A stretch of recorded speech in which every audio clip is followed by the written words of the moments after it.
안녕하세요. DJ 현희입니다. 오늘의 사연 시작해 보겠습니다. 사람을 믿는다는 건 언제나 용기를 필요로 하는 일이에요. 겉으론 아무렇지 않게 사람들과 어울리고 대화하지만 그 마음 깊숙한 곳에선 늘 긴장이 풀리지 않죠. 혹시 또 상처받게 되지는 않을까? 이 믿음이 언젠가 나를 배신하는 건 아닐까? 그런 두려움을 안고도 누군가에게 마음을 내어주는 건 사실 생각보다 더 큰 용기일지도 몰라요.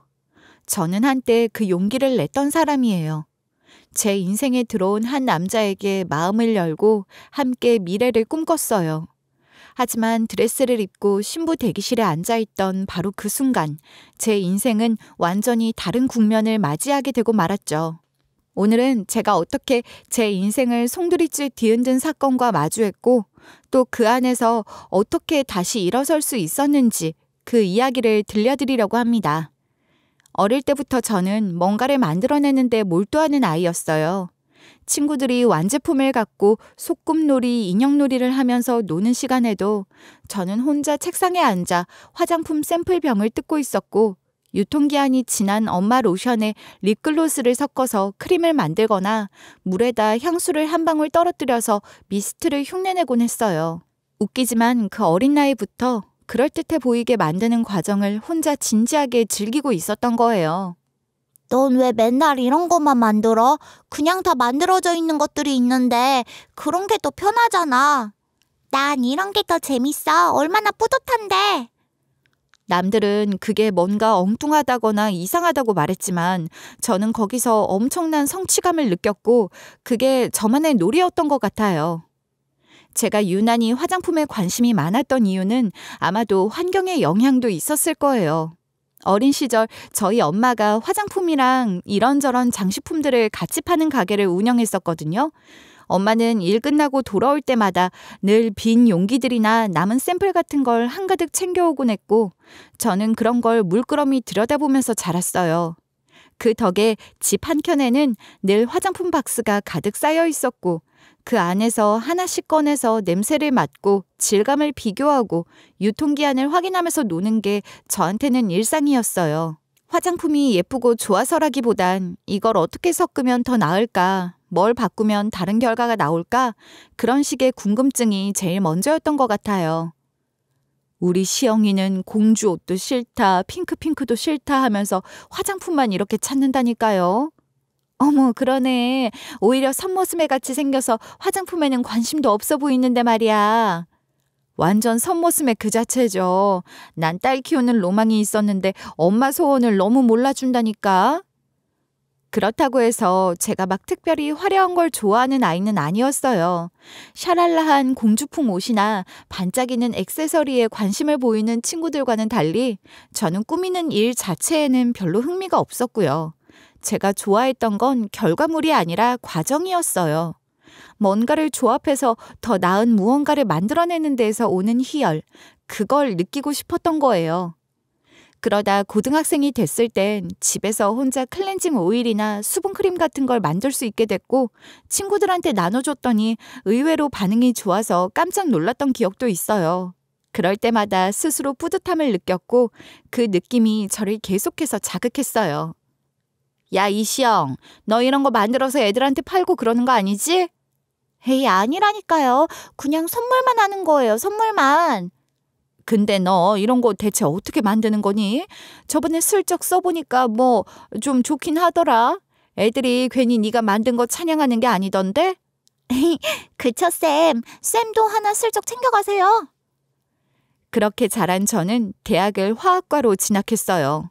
어쩌면 제겐 그게 당연한 수순처럼 느껴졌고 전공 수업을 들으면선 제가 어릴 때부터 해오던 행동들이 아주 기초적인 과학적 원리에 근거하고 있었다는 걸 깨닫게 됐어요. 그리고 졸업 후에는 꽤 알려진 화장품 회사의 개발팀에 들어갔죠. 처음엔 개발 보조부터 시작했지만 워낙 손이 빠르고 실험하는 걸 좋아하다 보니 성분 테스팅, 포뮬러 기획까지도 빠르게 참여할 수 있었어요. 생각보다 다양한 제품을 만들 기회가 많았고 덕분에 짧은 시간 안에 좋은 경험을 쌓을 수 있었고요. 하지만 그럴수록 점점 욕심이 생겼어요. 야, 너 거기 그만두는 건 진짜 바보인 거 알지? 이쪽 업계에선 다들 너희 회사 들어가려고 탐낼 텐데. 알지. 근데도 자꾸 욕심이 생기는 걸 어쩌니.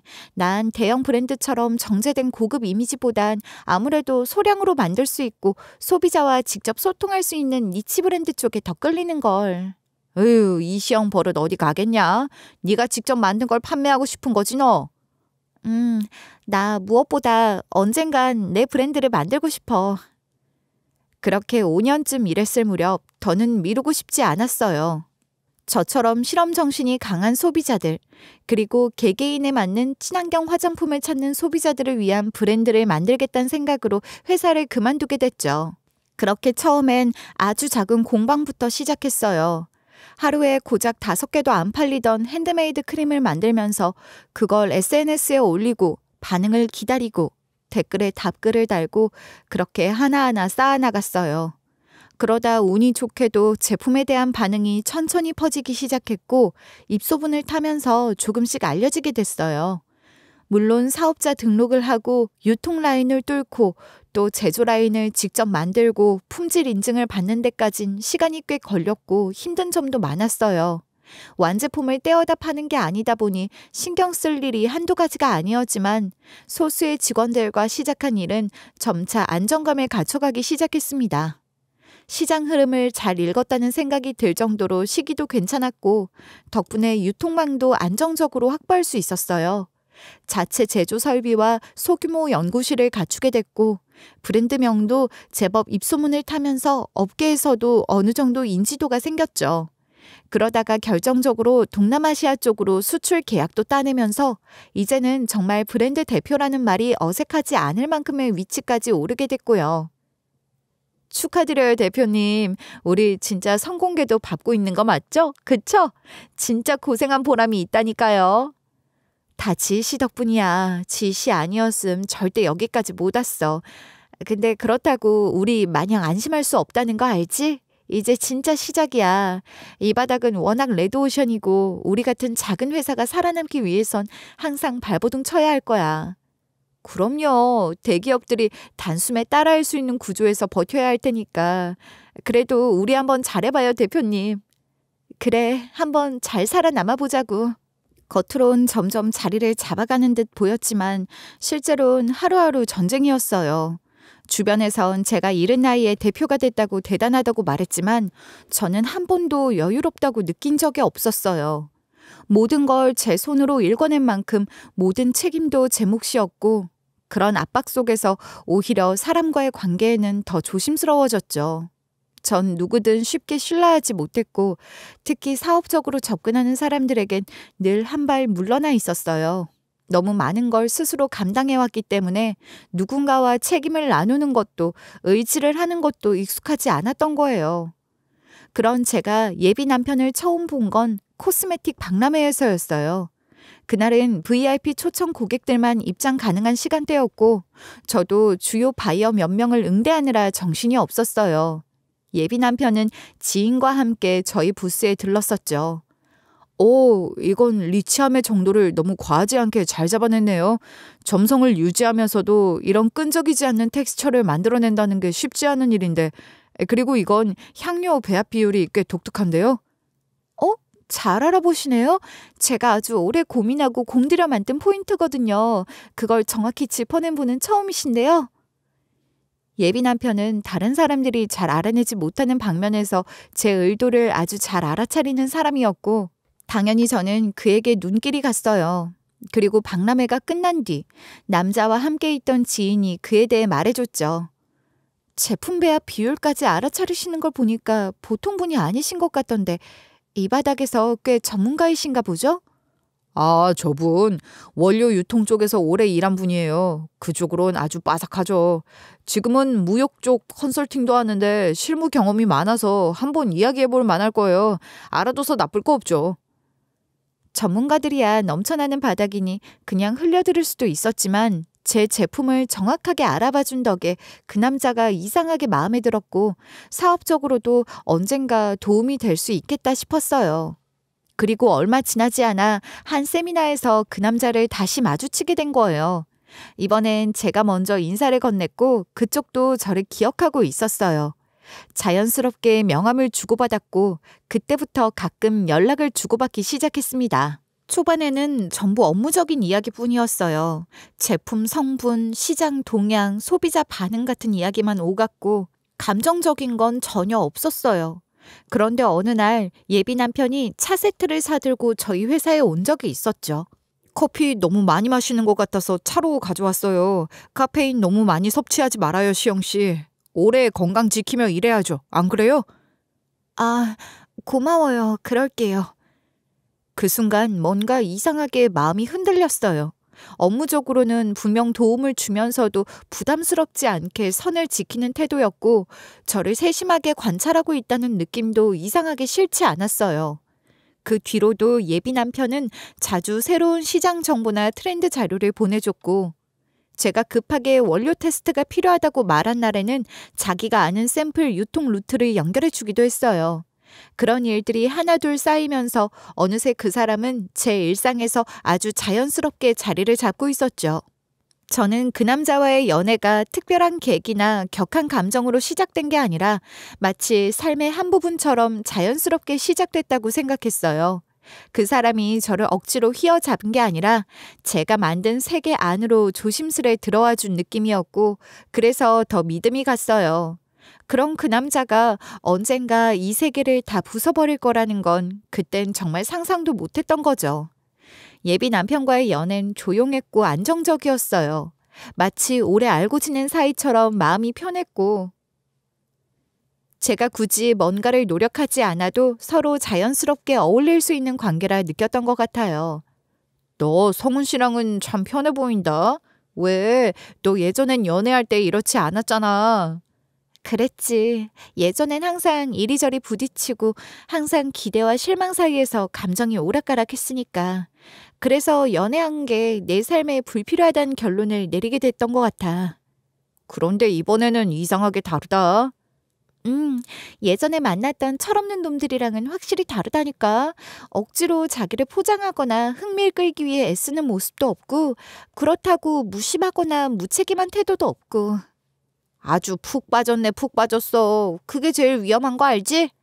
아니야, 그런 거. 그냥 그만큼 괜찮은 사람이란 거지. 친구 말대로 제가 그 남자에게 푹 빠질만도 했던 게 예비 남편은 아주 매너가 좋았거든요. 말이 많지도 않았고 감정 표현이 과하게 크지도 않았지만 그게 오히려 더 믿음이 갔던 것 같아요. 무엇을 해야 여자가 불편하지 않은지를 본능적으로 아는 사람 같았고 쓸데없이 과장되거나 감정적인 말은 하지 않아서 더 신뢰가 갔죠. 그렇게 연애를 시작하고 몇 달쯤 지났을 때였어요. 회사에서 중요한 원료 계약 건으로 큰 문제가 생긴 적이 있었는데 그때 예비 남편이 큰 도움을 준 일이 있었죠. 기존에 거래하던 업체에서 갑작스럽게 공급 일정이 밀리는 바람에 제품 출시 일정이 다 흔들리게 생겼고 저는 밤낮 없이 대체 원료를 찾기 위해 이곳저곳 뒤지고 다녔어요. 말 그대로 새벽마다 거래처 담당자들에게 전화를 돌리고 샘플 요청을 하고 비교 분석하고 그러면서도 다른 일정도 병행하느라 정신이 없던 시기였어요. 그런 저를 보고 예비 남편이 혹시 몰라 연락해본 데가 있다면서 샘플 몇 개를 받아뒀다고 하더라고요. 게다가 그 소개한 소량 수입 라인의 성분도 괜찮았고 가격도 적당했어요. 테스트 결과까지 좋아서 결국 그 업체로부터 긴급하게 공급을 받아 출시 일정을 맞출 수 있었죠. 아마 예비 남편이 아니었다면 큰 홍수를 치러야 했을 거예요. 그 일 이후에 저희 회사 안에서도 예비 남편 이야기가 나오기 시작했죠. 대표님 남자친구분 예전부터 느꼈지만 진짜 센스 있으시지 않아요? 어떻게 그런 생각까지 하셨지? 진짜 일할 줄 아는 분 같아요. 너무 멋있으세요, 정말. 그러니까 말이에요. 그래서 두 분 언제 결혼하실 거예요? 결혼하시면 아예 저희 쪽 일도 같이 맡아서 해주시면 안 되나? 같이 일하면 진짜 잘 맞을 것 같은데. 그런 말이 오가는 걸 보면서도 뿌듯한 기분이 들었고 저도 모르게 얼굴에 웃음이 번지곤 했어요. 예비 남편은 어설픈 조언이나 상식 수준의 충고가 아니라 진짜 실무를 해본 사람의 이야기를 해줬고 그런 조언은 제게 늘 도움이 됐어요. 제가 새 라인을 기획하겠다고 말을 했을 때도 예비 남편은 초기 시장 반응을 예측해보자며 유사 브랜드들의 데이터를 정리해서 보내줬고 그 자료를 참고해서 만든 샘플 제품은 출시 3주 만에 완판이 됐죠. 저는 그때 처음으로 이 사람과 함께라면 더 멀리 갈 수도 있겠다는 생각을 했던 것 같아요. 그런 일들이 반복되다 보니 어느 순간부터 중요한 기획이 생기면 가장 먼저 예비 남편에게 의견을 묻는 일이 자연스러워졌죠. 그리고 그 시점, 저희 회사는 친환경 원료 라인을 중심으로 전국 유통망을 확대하던 시기였고 지역 기관과 협업한 로컬 원료 팝업 행사에 참여하게 됐어요. 해당 행사는 각 지역의 원료 농가와 협업해서 우리 브랜드만의 한정판 제품을 선보이는 자리였고 저로서는 지역 연계 사업의 중요한 첫 단추였어요. 지역 원료와의 협업이 브랜드의 진정성을 강화해 줄 수 있었기 때문에 이 행사는 단순한 팝업 이상의 의미가 있었죠. 행사 첫날은 무난하게 지나갔어요. 예상보다 방문자 수가 많았고 반응도 좋아 만족스러웠죠. 그런데 둘째 날 아침, 행사장 부스 앞에서 난데없이 소란이 벌어진 거예요. 아, 글쎄, 대표랑 얘기하겠다고. 어이, 거기 나와보라고. 아니, 지금 저 남자 나 찾는 거야? 무슨 일인 건데 대체? 신경 쓰지 마세요, 대표님. 그냥 이상한 남자인 것 같아요. 직원들이랑 행사 관계자분들이랑 해서 처리할 테니까 걱정하지 마세요. 누군가 우리 쪽에 할 말이 있다며 고함을 치고 있었는데 저는 다른 바이어 미팅이 있어서 그쪽에 신경 쓸 겨를이 없었어요. 행사 관계자들이 상황을 정리했고 저도 그게 그냥 소소한 해프닝이겠거니 했어요. 그런데 그날 밤 일이 더 커지고 만 겁니다. 그 남자가 제 개인 전화로 연락을 해왔고 직접 만나자고 하면서 우리 쪽 제품 기획안과 마케팅 플랜의 세부 내용을 언급하기 시작한 거예요. 자, 어디 한번 선택해보쇼. 지금 날 협박하는 겁니까? 에이, 협박이라 그러면 섭하지. 난 그냥 기회를 주는 거라니까. 기회를 발로 차버리겠다 이거야? 그럼 내가 알고 있는 이 모든 걸 다 까도 되겠네. 남자는 대놓고 위협을 하기 시작했어요. 남자가 협박하고 있는 거는 저희 회사에서 놓치고 만 부분이었어요. 아니, 명백히 제가 잘못한 일이었죠. 친환경 라인 일부에서 유기농 원료가 부족해 내부적으로 유사 계열 원료를 혼합했던 건이 있었거든요. 그건 제가 지금도 부끄럽게 생각하는 일이에요. 성분상 문제는 없었지만 분명 100% 유기농, 친환경이라고 강조한 마케팅 문구와는 어긋나는 부분이 있었고 제가 직접 한정 수량만 출시하도록 승인했던 제품이었어요.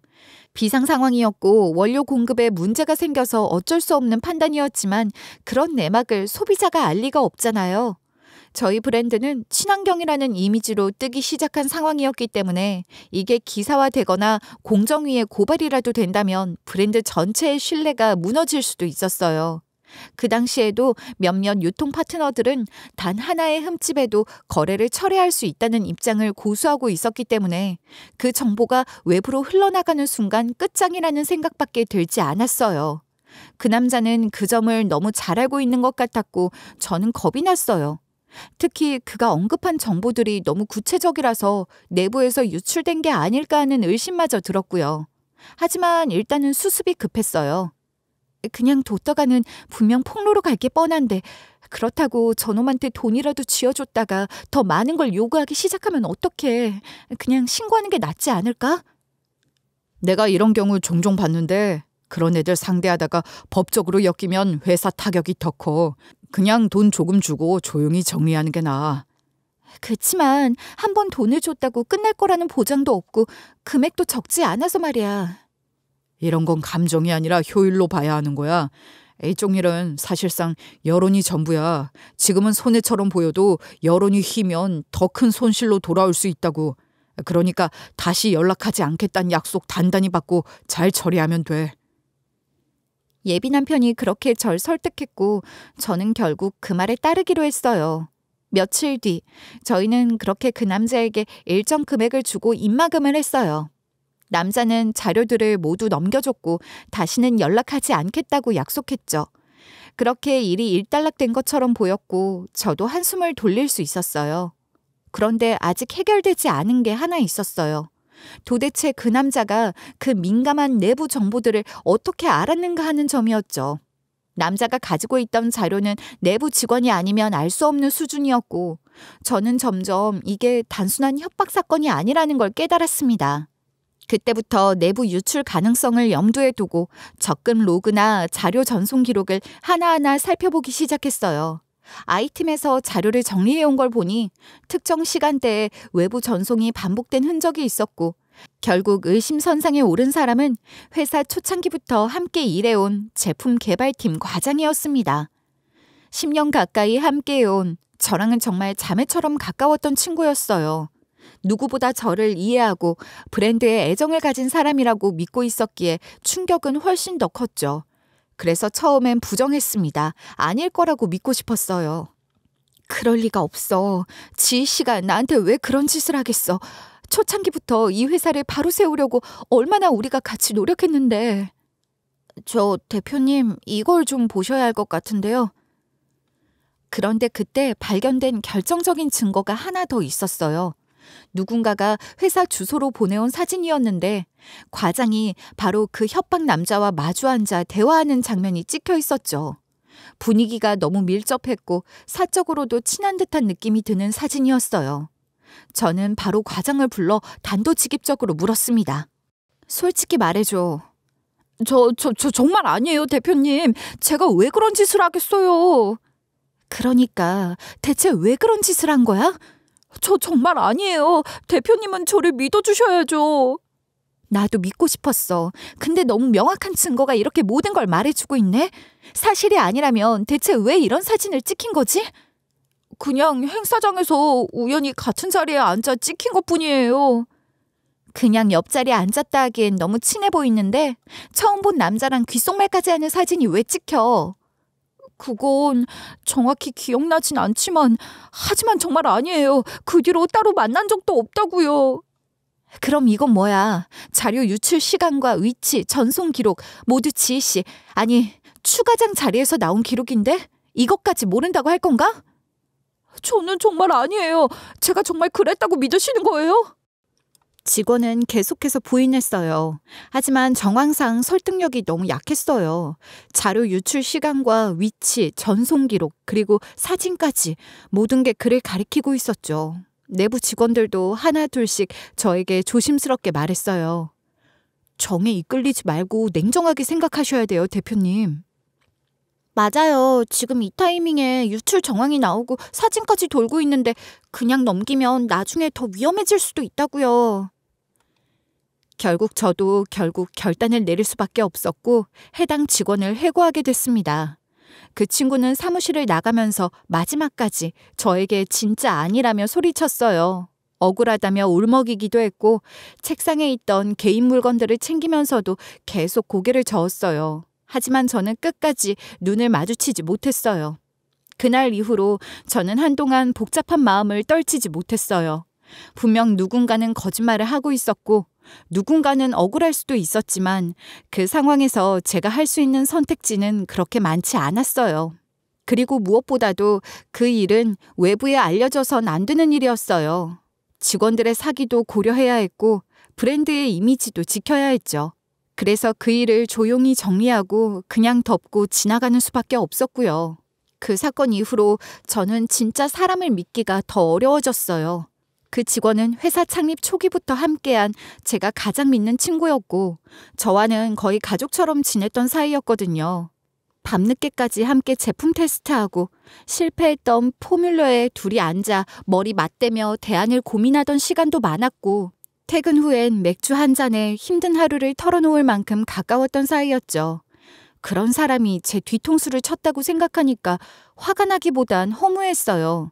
이 사람은 절대 그럴 사람이 아니라고 믿었던 만큼 의심하고 추궁했던 제 자신도 미워졌고요. 증거가 그렇게 명확하게 쌓여 있었는데도 그날 면담할 때 저는 마지막까지 혹시 그게 진짜 오해일 수도 있지 않을까, 사진이 조작된 건 아닐까 하는 바보 같은 생각을 떨칠 수가 없었어요. 그렇지만 회사 전체를 지켜야 하는 상황이었기에 개인적인 감정을 내려놓고 선택할 수밖에 없었고 그 선택은 두고두고 마음속에 남게 됐습니다. 그리고 그 즈음이 예비 남편과 연애한 지 2년 차에 접어들던 시기였어요. 어느 정도 감정적으로도 안정을 찾은 상황이었고 자연스럽게 결혼 이야기가 오가기 시작하던 무렵이었죠. 그동안 업무적으로도 감정적으로도 워낙 많은 부분을 공유했던 사람이었기에 결혼이라는 결정도 무리 없이 이어졌어요. 당신 요즘 생각이 참 많아 보여. 그 추가장이라는 사람 내보내고 계속 마음이 안 좋은 거지? 아무래도 계속 눈에 밟히네. 분명 배신당한 건 난데 왜 계속 찝찝한 마음이 들까? 당신이 정이 너무 많아서 그래. 사람을 너무 쉽게 믿으니까. 앞으로는 내가 옆에서 당신이 너무 쉽게 흔들리지 않게 지켜줘야겠다. 우리 결혼 빨리 서두르자. 예비 남편은 이런 때일수록 가족이 중심을 잡아줘야 한다며 본인 부모님을 만나보자고 하더라고요. 그 말에 저는 조금 놀라긴 했지만 동시에 뭔가 마음이 따뜻해지기도 했던 것 같아요. 겉으로만 신뢰를 주는 척하는 어중이 떠중이들과는 달리 이 사람은 정말 진심으로 내 옆에 있으려는 사람이구나. 믿고 의지할 수 있는 가족까지 품에 안겨주는 느낌이었거든요. 그렇게 저는 예비 시부모를 처음 만나게 됐어요. 첫 만남은 예비 남편의 본가에서 이뤄졌고 저는 긴장을 숨기지 못했어요. 평소에 겉으로는 당차게 보였지만 사실 이런 자리엔 한없이 약해지는 타입이거든요. 예비 남편의 본가는 거의 무슨 드라마에 나올 법한 집이었어요. 대문을 지나 들어섰을 때부터 왠지 어깨가 움츠러들 만큼 깔끔하고 세련됐고 거실에 들어가자 괜히 제 옷차림이 초라해 보일 정도였죠. 저는 평범한 가정에서 자랐던 터라 물론 대강 알고는 있었지만 예비 남편의 성장 배경이 저와는 많이 다르다는 걸 그날 새삼 실감했어요. 반가워요. 우리 아이한테서 말을 많이 들었는데 듣던 대로 아주 참하네요. 아닙니다. 어머님이 너무 아름다우셔서 저야말로 놀랐어요. 그 말은 빈말이 아니었어요. 예비 시모는 단정하고 차분한 분위기에 기품까지 느껴지는 사람이었고 말투나 표정 하나하나에서 전형적인 우아한 사모님 같은 느낌이 풍기는 사람이었죠. 반면 예비 시부는 예비 남편의 친부는 아니라고 들었는데 인상도 푸근했고 사람 자체가 편안한 느낌이었어요. 꼭 어디 시골의 인심 좋은 동네 어르신 같은 느낌이었달까요? 두 사람은 대화 내내 능숙하게 절 이끌어줬고 그래서 첫 만남인데도 전혀 위축되지 않았어요. 마치 오래 알던 사람들처럼 자연스러운 분위기 속에서 시간을 보낼 수 있었던 것 같아요. 식사 후에는 예비 시모를 도와서 그릇을 정리하면서 주방과 냉장고를 스치듯 보게 됐는데 정말 날짜 지난 물건 하나 없이 정리돼 있었고 수저 정리함마저 마치 새 것처럼 빛났어요. 거실 탁자 위엔 먼지 한 톨 없었고 베란다 바닥에는 사람 발자국조차 보이지 않았어요. 집안 곳곳이 말 그대로 흠잡을 데 없이 정리되어 있었죠. 거의 무슨 모델하우스처럼요. 그 순간 문득 이런 집이라면 까탈스러운 부분도 있지 않을까. 결혼하고 나면 집안일에 참견하거나 기준을 강요하진 않을까 하는 걱정이 스쳐갔어요. 그런데 그런 제 마음을 눈치챘는지 예비 시모가 저한테 그러더라고요. 이 집안 뭐 이렇게 모델하우스처럼 깔끔한가 싶어요? 네. 전 이렇게 깔끔한 성격은 못 돼서. 걱정할 거 하나 없어요. 그거 다 청소해주는 아주머니가 해주신 거고 나는 청소에는 완전 젬병이니까. 괜히 결혼하고 나서 내가 참견할까 봐 걱정할 필요 없다는 뜻이에요. 나 정말 쿨한 엄마야. 아들 하나뿐이라 그런지 난 며느리에 대한 로망도 있었거든요. 그러니까 마음 놓아도 돼요. 자신은 쿨한 엄마라고 하면서 며느리에게 편하게 해주는 게 꿈이라는 얘기를 들을수록 진짜 괜찮은 분 같았고 10월드 걱정은 안 해도 되겠구나 싶었어요. 보통 이런 자리에선 말 한마디 실수할까 봐 조심스럽게 굴게 되는데 그날은 분위기가 워낙 좋았고 대화도 자연스럽게 오갔고 저는 점점 안심하게 됐어요. 그런데 딱 한 가지 살짝 의아한 순간이 있었어요. 예비 남편이 본가에 살던 시절 썼다는 방을 구경하게 됐는데 책이며 트로피, 상장 같은 게 그대로 있더라고요. 그런 걸 보다가 문득 어릴 적 사진은 없냐고 물어봤어요. 사진은 갑자기 왜? 당신 집엔 앨범이 하나도 없어서 내가 물어보니까 본가에 다 있다고 나중에 보여주겠다고 했었잖아. 그랬었지 참. 예비 남편이 순간 말을 더듬으면서 예비 시모를 찾더라고요. 예비 시모도 그 순간 뭔가 당황한 기색이었고요. 저는 그게 조금 이상했어요. 그게 말이다, 아가. 사실 예전에 살던 집에 화재가 났었는데 그때 앨범까지 전부 불타서 지금은 남은 사진이 없구나. 어머, 그런 일이... 근데 왜 당신 나한테 말을 안 했어? 괜히 실수를 했네. 죄송해요. 아니다. 사실 그때 일은 가족 모두에게 아픈 기억이라 되도록 입에 올리지 않으려고 하는 편이야. 아마 성훈이도 그래서 그런 걸 거야. 저는 괜히 아픈 상처를 건드린 것 같아 미안하다고 말했고 그 이상은 묻지 않았어요. 그래도 속으로는 조금 이상하긴 했어요. 아무리 화제가 났다고 해도 가족 사진 하나쯤은 어딘가에 남겨두지 않나 싶은 생각이 계속 들었죠. 그런데 이걸 굳이 따져서 뭘 얻겠나 싶었고 결혼을 앞둔 입장에서 괜히 분위기 흐리고 싶지 않아서 그냥 속으로만 삼켰어요. 무튼 그렇게 예비 시부모까지 만나고 나니 결혼 준비는 일사천리로 착착 진행됐어요. 예비 남편은 실무적인 준비에 빠릿하게 움직였고 저는 일과 병행하며 식장 예약과 드레스 피팅을 진행했어요. 예비 남편 쪽 가족도 적극적으로 나서줬고 양가 상견례도 무난하게 지나갔어요. 모든 게 매끄럽게 흘러갔고 저는 불안하던 감정도 서서히 녹아내렸어요. 제 앞날엔 이제 예비 남편이 영원히 함께할 사람처럼 느껴졌고 드디어 제가 기대고 싶은 사람과 평생을 함께할 수 있게 됐다는 생각에 마음이 놓였어요. 일도 어느 정도 자리를 잡아가고 있었고 저 혼자 감당해야 했던 무게도 이제는 나눌 수 있을 것 같았어요. 그렇게 저는 모든 걸 믿기로 했어요. 사람에 대한 불신도 과거의 배신도 다 잊기로 했고 지금 제 옆에 있는 사람은 다르다고 그는 저를 절대 실망시키지 않을 거라고 그렇게 믿었죠. 그리고 마침내 결혼식 당일 드레스를 입고 대기실에 앉아 있는데 주변에선 다들 예쁘다고 난리였고 준비해온 모든 절차들이 착착 마무리된 상태였어요. 담당 메이크업 아티스트도 플래너도 친구들도 하나같이 감탄했고 저 역시 거울에 비친 제 모습을 보며 낯설게 웃고 있었어요. 그러다 가족과 친구들, 메이크업 스태프까지 모두 자리를 비우고 혼자 남게 된 순간 어쩐지 이상한 긴장감이 들더군요. 단순한 예식에 대한 떨림이라기보단 뭔가 설명할 수 없는 종류의 긴장처럼 느껴졌어요. 뭘 놓친 것 같고 뭔가 빠뜨린 것 같은데 그게 뭔지 도무지 짚이지 않는 이상한 감각이 대기실 공기처럼 퍼져 있었어요. 괜한 불안에 손에 들고 있던 순서표를 뚫어져라 보고 있는데도 한 글자도 눈에 들어오지 않았어요. 그때였습니다. 조용히 문이 열리고 중년 여성이 들어왔는데 웨딩홀 스태프 복장이었어요. 청소를 하러 들어오셨나 보다 했는데 여자는 주변에 아무도 없다는 걸 확인하듯 조용히 문을 닫고 제 앞까지 다가왔고 뜻밖의 말로 입을 열었어요. 잠깐 나랑 얘기 좀 해요. 네? 아니 왜 이러세요? 어머 왜 이러시는 거예요? 이 손 놓으세요. 일단 내 말부터 들어. 지금 긴 설명할 수는 없으니까 조용히 들어. 나 네 시엠이다. 이 결혼 하면 안 된다는 얘기를 하러 들어온 거야. 네? 아니 대체 무슨 말을 하시는 거예요 지금? 어머 정말 이상한 사람이야. 처음엔 진짜 무슨 정신 나간 사람인가 싶었어요. 웨딩홀에서 저런 사람을 어떻게 직원으로 뽑았을까?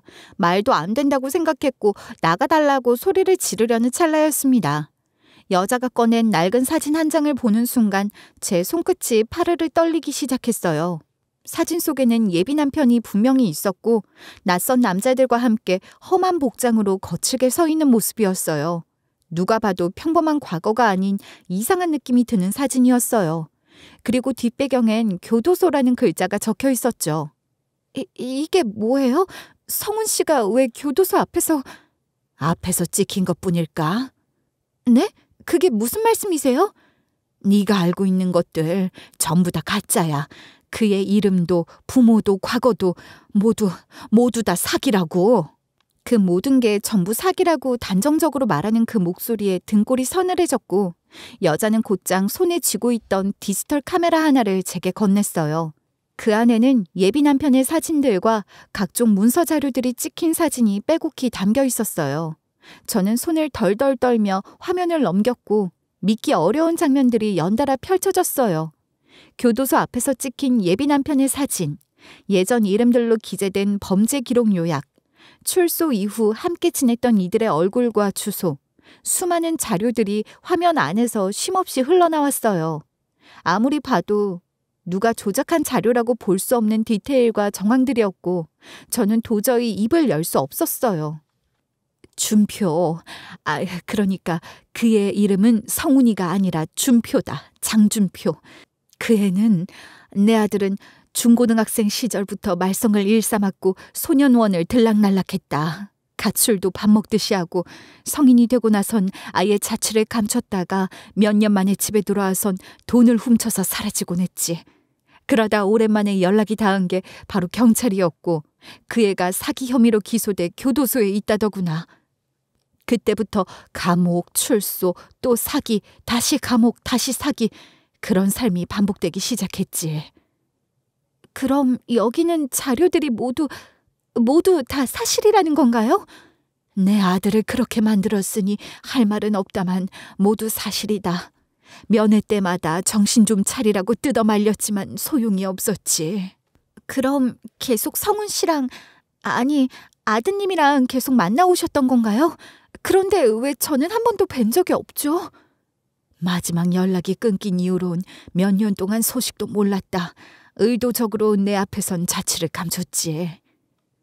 그렇게 세월이 지나고 예비 남편의 모친은 전과자들의 사회 복귀를 돕는 상담소에서 일을 하게 되었고 어느 날 그 상담소에 찾아온 누군가가 하는 얘기를 들었대요. 그런데 그 얘기가 너무나도 자기 아들 얘기 같았다는 거예요. 들어보니 자기 빵동기 사기극에 동원이 됐는데 돈도 못 받고 내쳐졌다고 하더구나.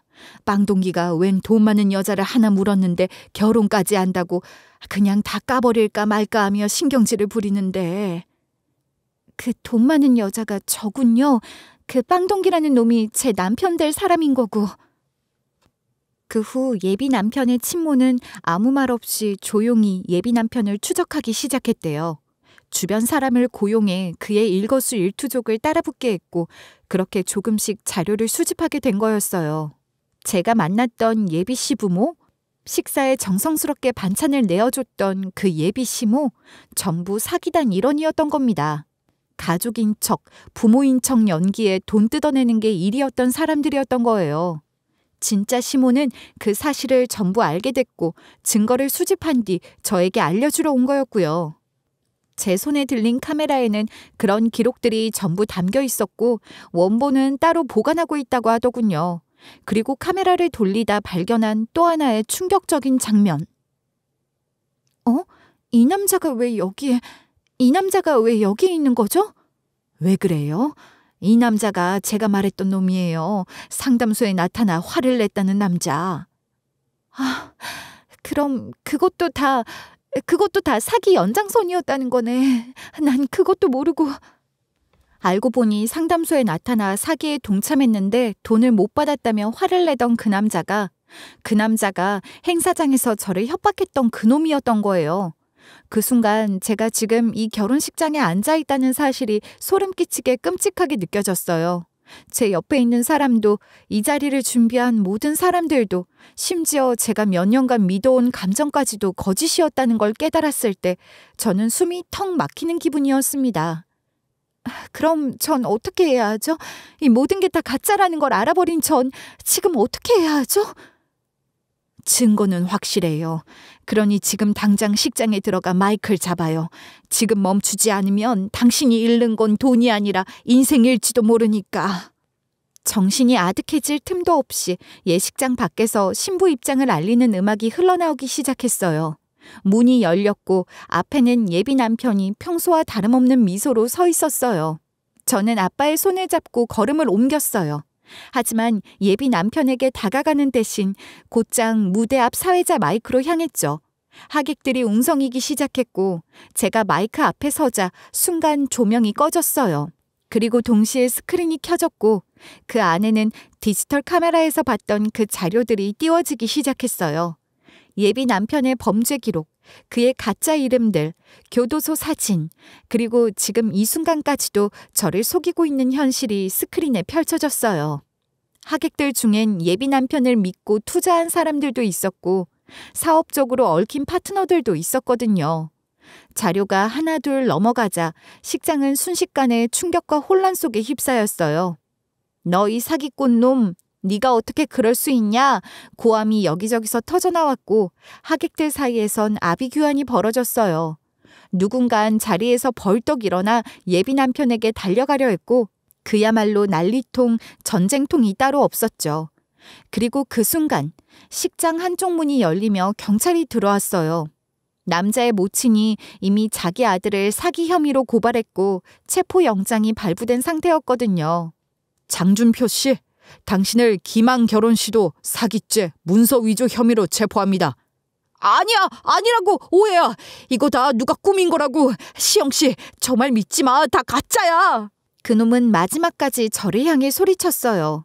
자기가 했던 감정만큼은 진심이었다고, 그거 하나만은 믿어달라고 외쳤지만 제 귀에는 그 목소리조차 혐오스럽게만 들렸어요.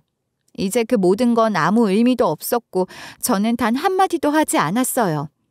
식장은 그야말로 폐허가 되었고 하객들은 충격에 빠져 서로 눈치를 보며 말을 잇지 못했어요. 어떤 사람은 의심스러운 눈빛으로 저를 바라봤고 어떤 사람은 어떻게 이런 일이 일어나냐며 혀를 찼어요. 그런데 이상하게도 그 순간엔 수치심마저 들지 않았어요.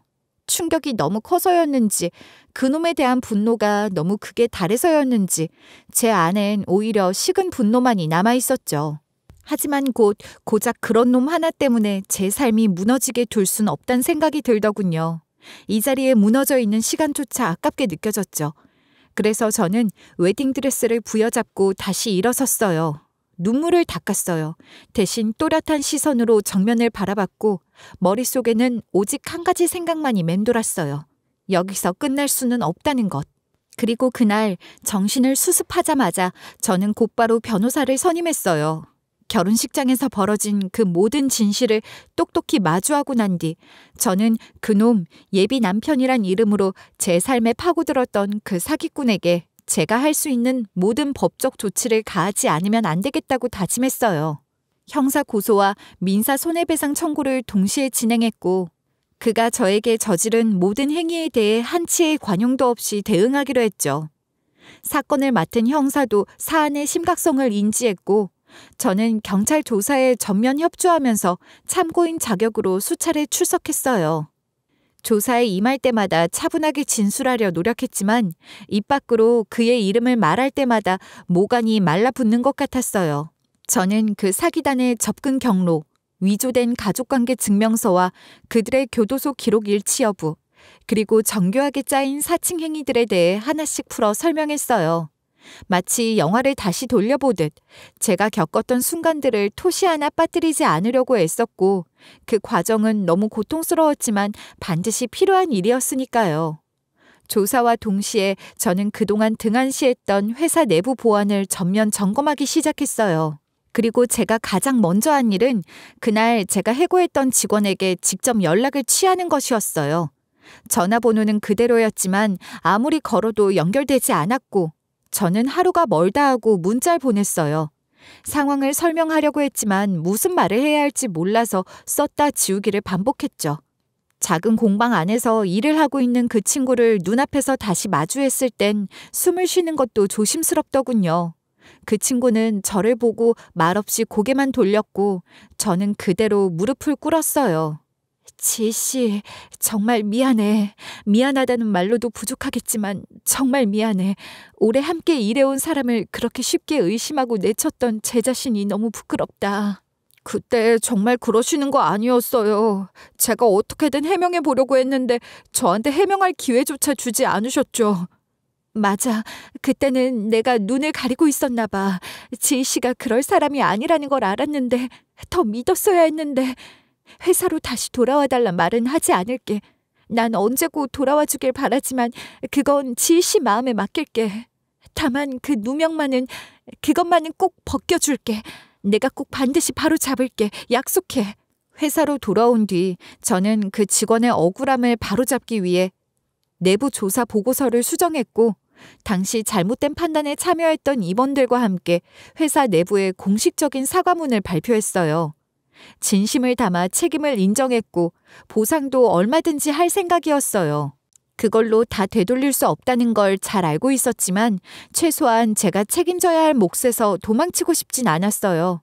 그 친구가 겪었던 고통이 얼마나 컸을지, 제가 얼마나 잔인한 선택을 했는지 뼈저리게 느꼈고 제 스스로의 손으로 그것을 바로잡지 않으면 안 될 것 같았어요.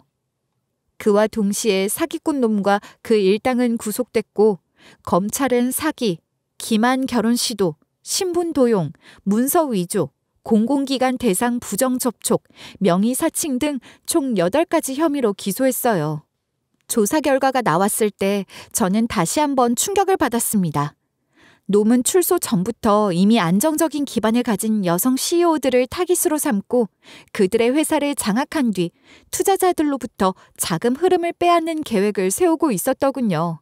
심지어 저에 대해선 브랜드 성장 과정, 지자체와 연계한 사업 흐름, 투자 동향, 사적인 성향까지 전부 수집한 뒤 접근했다는 사실이 드러났어요.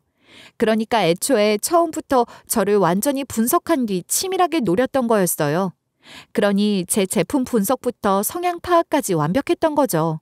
얼마나 사전에 준비하고 저를 속였는지, 얼마나 계산적으로 감정을 연기했는지 알게 된 순간 과거의 모든 대화가, 모든 눈빛이 그 어떤 것 하나도 진심이 아니었다는 게 다시 가슴을 후벼 팠어요. 예비 남편과 예비 시부를 연기했던 두 남자는 교도소 동기였다고 하더군요. 예비 시부를 연기했던 남자는 무려 사기 17범이라는 기록을 가진 놈이에요. 예비 시모를 연기했던 여자도 마찬가지로 사기 전과가 화려하고요. 그렇게 연기를 잘했던 이유가 있었네요. 완전히 꾼들이네, 꾼들. 그걸로 살아가는 놈들이에요. 사기치는 게 직업이자 본능인 것들이죠. 이전에도 비슷한 방식으로 피해 여성 2명에게 접근했다가 모두 중도에 실패하고 도주한 적도 있나 봐요. 그중 한 명은 파산까지 갔다고 하니 그나마 큰 피해 입지 않으신 걸 불행 중 다행이라고 해야 하려나요. 그러니까 저는 그놈의 3번째 타깃이었고 그들의 전술은 갈수록 정교해져 가고 있었던 거예요. 저는 더는 이 일에 끌려다닐 수도 없었고 다시는 다른 피해자가 나와서도 안 된다고 생각했습니다. 그러기 위해서는 분노도 슬픔도 배신감도 이제는 무기로 바꿔야 했어요. 철저하게 법으로, 숫자로, 증거로 이들을 부숴야 한다고 다짐했죠. 할 수 있는 모든 민형사 소송을 시작했고 사기단이 위조한 문서 중 일부가 공공기관에 제출된 문서로 사용된 정황까지 확인되면서 공문서 위조 혐의도 추가됐어요.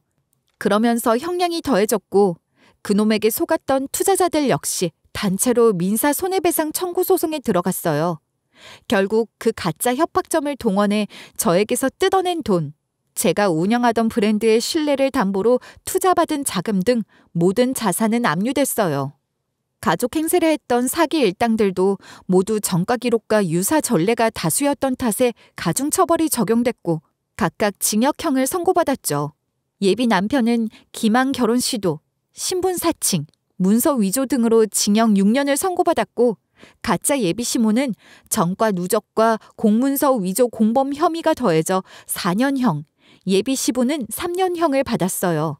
그리고 행사장에서 문제를 일으켰던 남자도 내부 정보 유출 조작에 연루된 사실이 확인되면서 같은 교도소로 수감됐다고 들었어요.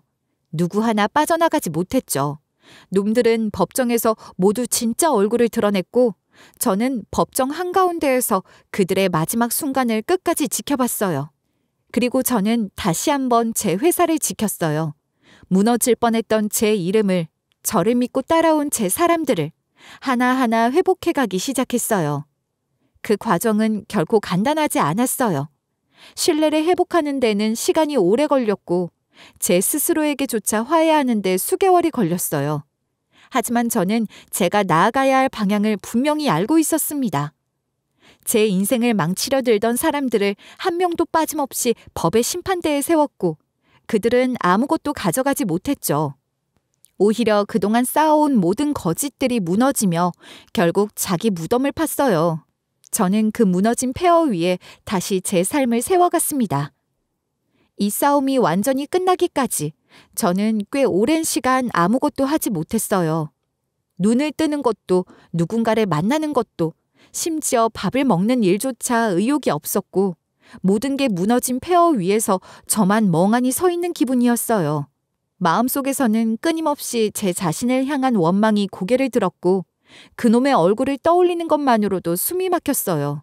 누군가를 다시 믿는다는 것 자체가 두려웠고 제가 내린 결정 하나하나가 얼마나 어리석었는지를 돌이킬수록 몸서리가 쳐졌어요.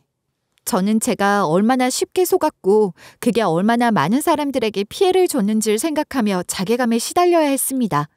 책임은 오롯이 그 사기꾼에게 있는 걸 뻔히 알면서도 제 안에 또 다른 저 하나는 끊임없이 제 자신을 책망했어요.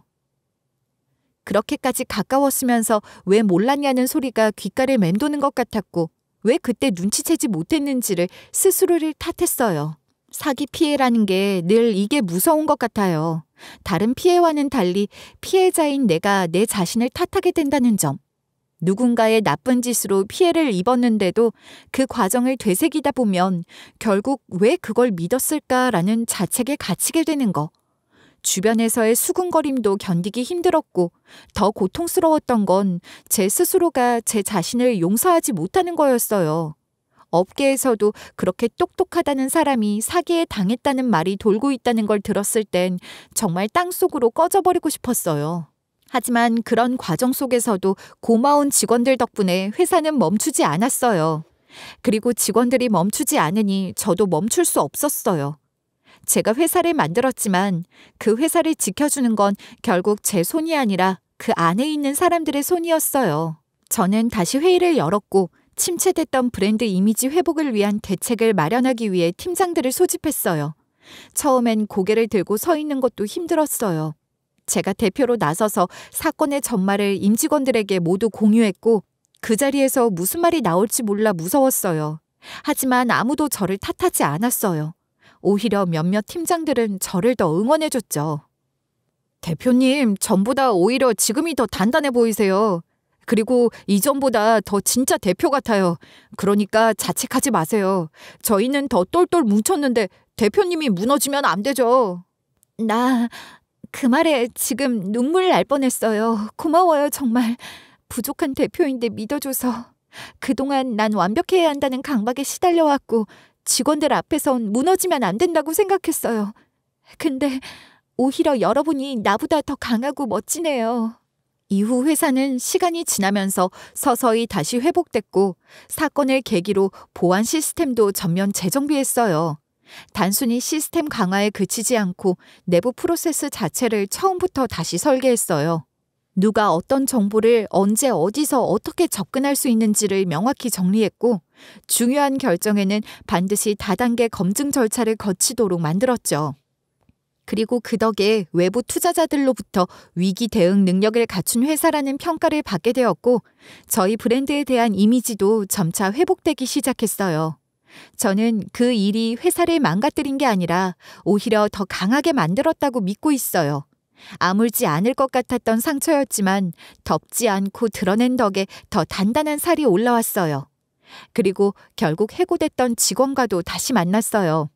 그 친구에게 제가 할 수 있는 말은 많지 않았어요. 사과는 입으로만 하는 게 아니라는 걸 저는 그제야 알았어요. 그래서 손편지를 썼었죠. 한자 한자 제가 왜 그때 그랬는지, 얼마나 미안했는지, 그리고 지금도 그 친구를 얼마나 믿고 있는지를 적었어요. 처음엔 아무런 답이 없었지만 한참이 지난 후 그 친구에게서 답장이 왔어요. 짧은 말이었지만 저는 그 안에서 그 친구의 진심을 느낄 수 있었어요. 우리가 다시 만났을 땐 제가 먼저 눈물을 흘렸어요. 미안하다고, 정말 미안하다고 말하는 저를 나보다 어린 그 친구가 오히려 토닥여줬어요. 그 손길에 저는 완전히 무너져 버렸고 한참을 울다 겨우 말을 꺼냈어요. 다시 함께하자고, 회사에 돌아와 달라고.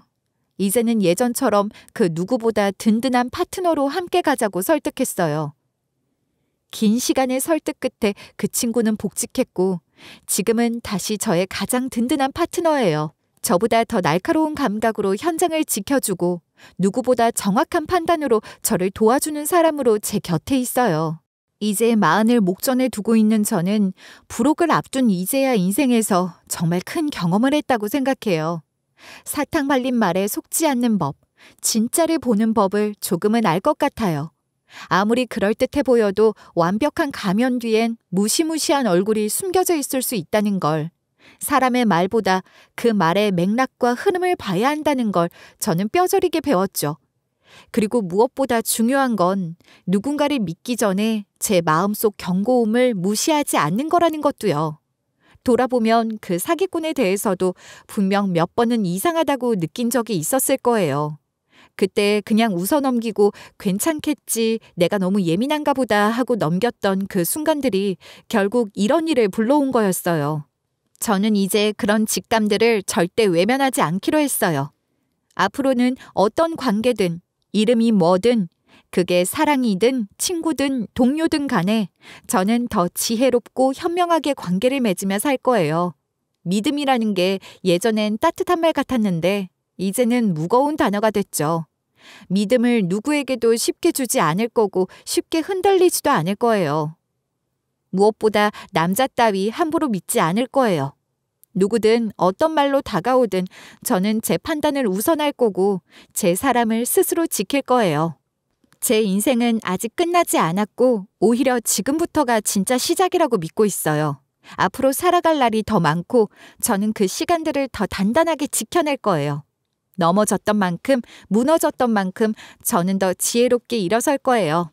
제 삶은 지금도 계속되고 있고 저는 그 삶을 더 이상 아무에게도, 어떤 가면에게도 빼앗기지 않을 테니까요. 여러분의 삶에도 그런 단단함이 늘 함께 하시길 바라며 지금까지 들어주셔서 감사해요.